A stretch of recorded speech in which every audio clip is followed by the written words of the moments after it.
Hi everyone, Stacy J here with Creative Your Company. I want to share a couple of techniques that I used to create this card. The background was created using IZINK Pigments. And these come in like a dropper form.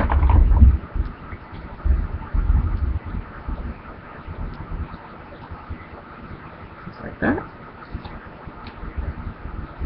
And I'm going to show you how I did it, but before I do that, just wanted to share a couple of things that were created. I learned this product through Leslie, who's on my design team, and she did a class in her mixing it up with LTD series, and all the background is created using the IZINK Pigment. She used a variety of different colors. There's a ton of colors, but on the hearts, you can see that metallic-y effect. There's a metallic effect to the pigment as well, but this is ink gold that was used on here. So, pretty exciting.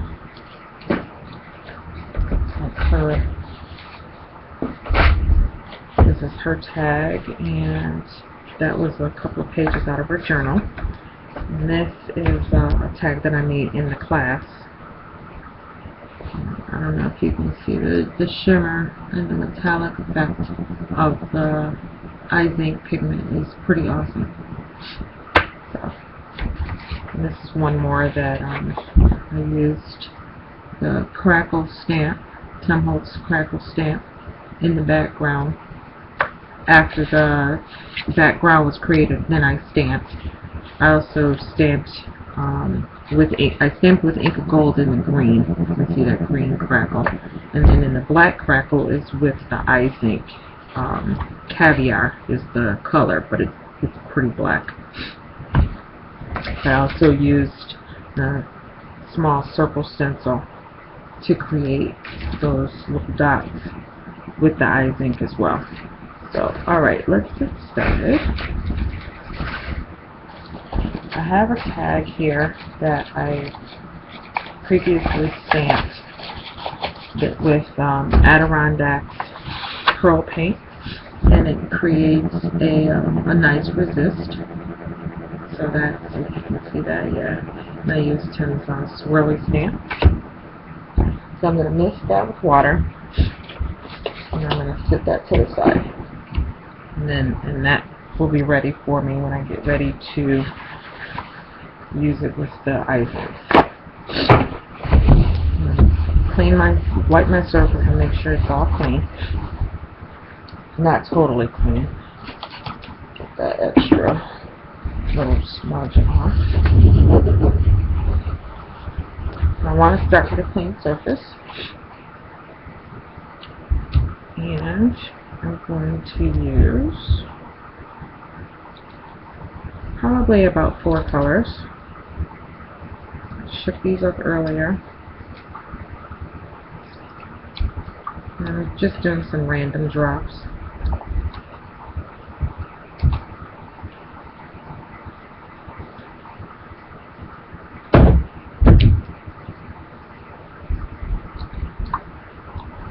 Matter of fact, since I stamped in the pearl, I won't use that white.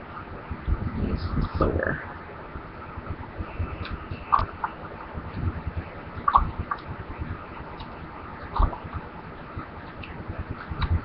Now, when you're choosing your colors, you want to be aware of what's going to be dominant. Your darker colors, of course. So, like with the caviar, I use that to stencil with. You can put it on your palette as some of the colors to add to your tag, but I wouldn't use a lot of it unless that's what you want. It's going to come out pretty dark.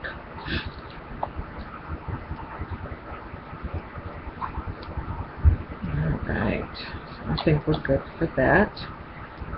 misted my stamp already, or my tag already. So now I'm going to take this and I'm going to lay it right down into my color palette.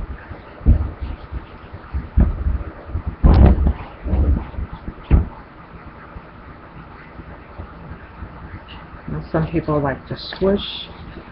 I like to lay it in there. See that? Very nice.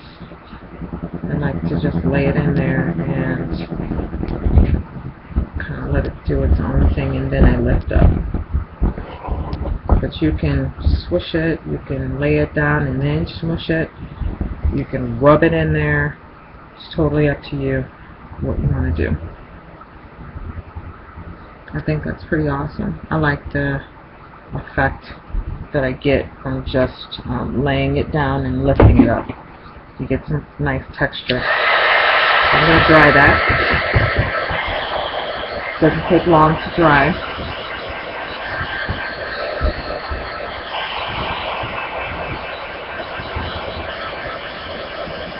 You have to play a little bit just to get a feel for what these are really like. They have some pretty awesome colors. There's a large variety.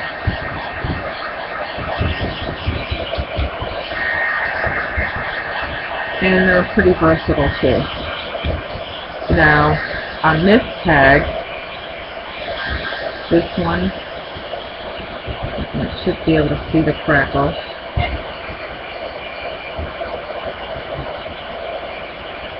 Yeah, you can see it right there. What we did on this tag first is she showed us how to, well, she told us to first gesso it.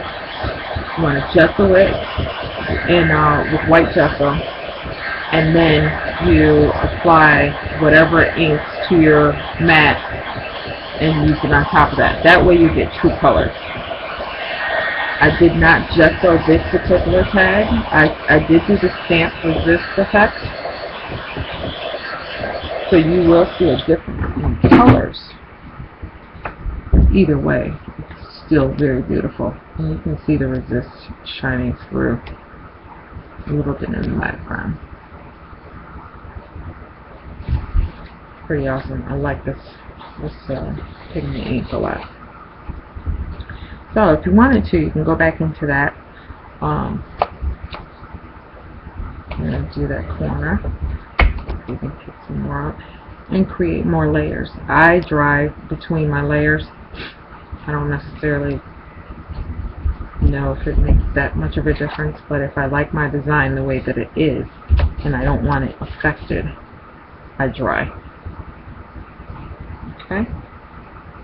So I'm going to just wipe some of this up. Cleans up pretty well. Cleans off your hands really well. It's not one of those staining type pigments.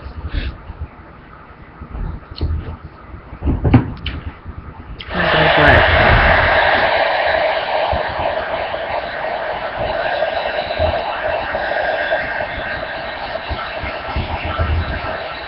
I really wish you could see the colors. It looks like you've put just a shimmery color, beautiful color on top of metal. Very beautiful. And then you create your backgrounds from there. This is the card. Again, the background that I created for my romantic card. But that is the technique. So stop into Creative You & Company and pick up your IZINKs. And as always, happy creating.